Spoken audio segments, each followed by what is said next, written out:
हाँ, good morning all of you. आज का हमारा टॉपिक है वॉल्केनिक इरप्शन जो होते हैं उसमें इंट्रूसिव टोपोग्राफी, यानी कि जो वॉल्केनो इरप्ट होते हैं तो मैग्मा क्रस्ट के अंदर डिफरेंट रॉक्स जैसे सेडिमेंट्री रॉक्स हैं, तो वहाँ पर जो गैप होता है, जो फिशर्स होती हैं, दरारें होती हैं, जो छिद्र होते हैं, तो वहाँ पर सॉलिडिफिकेशन हो जाता है उसका, वो जम जाता है ठंडा होकर, तो उसमें अलग अलग टोपोग्राफी बनती हैं। तो फर्स्ट इसमें है लैकोलिथ।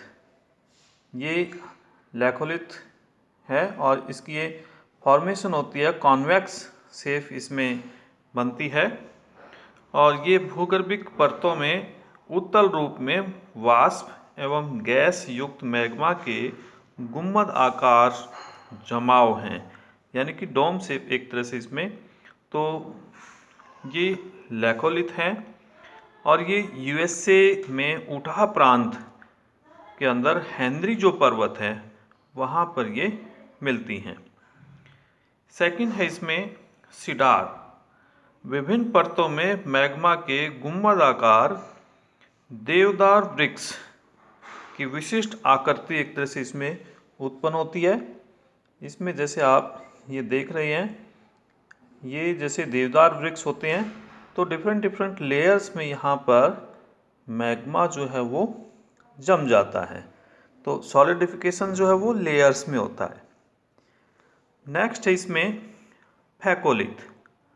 फैकोलिथ यानी कि जो फोल्ड माउंटेन जो होते हैं तो उसमें एंटीक्लाइन और साइनक्लाइन, जैसे ये एंटीक्लाइन है और ये साइनक्लाइन, तो जो सेडिमेंट्री रॉक्स होती हैं तो उसमें एंटीक्लाइन में और साइनक्लाइन की जो पोजीशन है उसमें मैग्मा जम जाता है, ठंडा हो जाता है, तो उसमें फैकोलिथ टोपोग्राफी जो है वो बनती है। नेक्स्ट इसमें लैपोलिथ। लैपोलिथ यानी कि लॉपोस से बना है और छिछला बेसिन, एक तरह से इसमें बेसिन जो है वो स्वैलो बेसिन हम कह सकते हैं, और मैग्मा जो है वृहद जमाव मैग्मा का तस्त्रीनुमा नतोदर बेसिन में एकत्रित हो जाती हैं और ये आकृति इसमें बनती है। ये जो है मैग्मा, तस्त्रीनुमा मैग्मा जो है वो जम जाता है। डिफरेंट ये सेडिमेंट्री रॉक्स हैं, तो इसमें ये तस्त्रीनुमा यहाँ पर जम जाता है। तो इसके एग्जांपल जैसे अफ्रीका के ट्रांसवाल जो क्षेत्र हैं वहाँ पर लैपोलिथ काफ़ी ज़्यादा मिलता है। नेक्स्ट है बैथोलिथ। बैथोलिथ जो है वो उसकी डोम शेप होती है, जैसे ये इसमें डोम शेप है और इग्नियस रॉक्स हैं ये और काफ़ी डीप होती हैं। इसका जो डिपॉजिट है, जो सॉलिडिफिकेशन है वो काफ़ी नीचे होता है। तो इसके इधाव यूएसए में लगभग 10,000 स्क्वायर किलोमीटर में ये बैथोलिथ जो है वो विस्तृत हैं, वहाँ पर वो दिखाई देती हैं। उसके बाद आता है सिल। तो सिल जैसे इसमें ये आप देख रहे हैं सेडिमेंट्री रॉक्स हैं और यहाँ पर जो मैग्मा है वो हॉरिजेंटल जो गैप है उसमें जमा हो गया है, तो इसको हम सिल कहते हैं। तो ये दक्षिणी अफ्रीका के कारू क्षेत्र जो है वहाँ पर ये काफ़ी ज़्यादा इसके एग्जाम्पल्स हैं। वैसे भी वर्ल्ड वाइड ये काफ़ी ज़्यादा एग्जाम्पल इनके मिलते हैं। उसके बाद नेक्स्ट आता है सीट।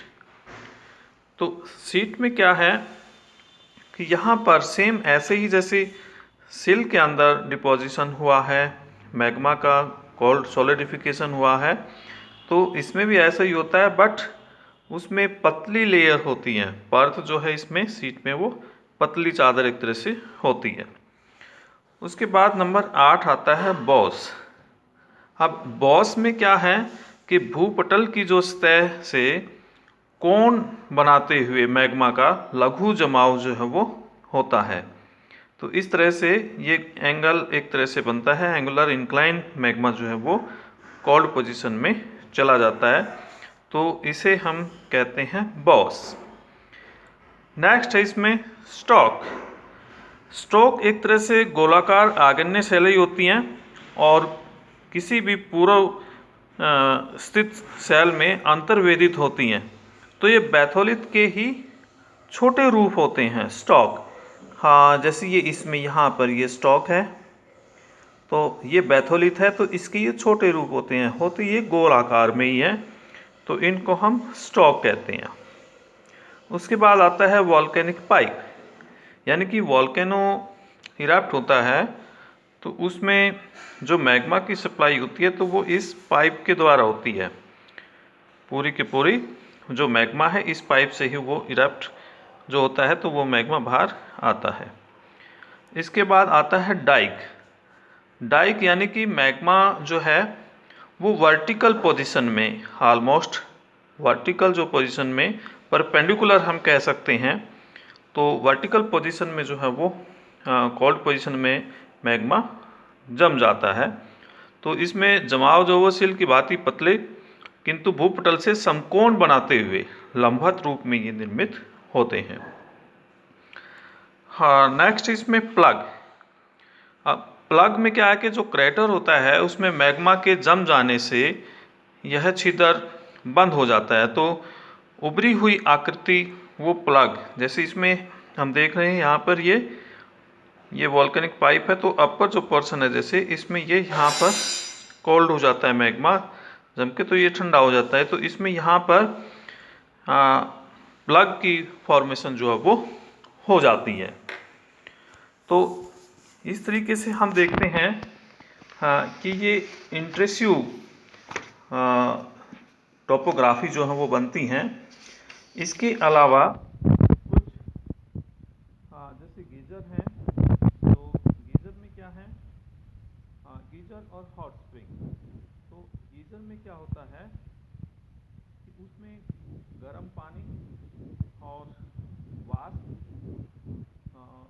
हॉट वाटर और वेपर स्पाउटर है जैसे, तो वो कुछ टाइम के बाद, यानी कि इंटरवल होता है समय का, उसके बाद वो काफ़ी स्पीड से ऊपर की तरफ वो निकलते हैं। तो ये ज़्यादातर एक्टिविटी जो है वो आइसलैंड में होती हैं, और आइसलैंड में जो गैचरी है उसी के नाम से, यानी कि वहाँ पर जो एक्टिविटी होती है कि नीचे से जो पानी है, वाष्प हैं, तो वो बहुत स्पीड से ऊपर की तरफ उछलती है, तो उसमें उछाल होता है वो, तो उसी जैसी एक्टिविटी सेम ऐसी ही वर्ल्ड वाइड जो होती है तो उनको गैसर बोला जाता है।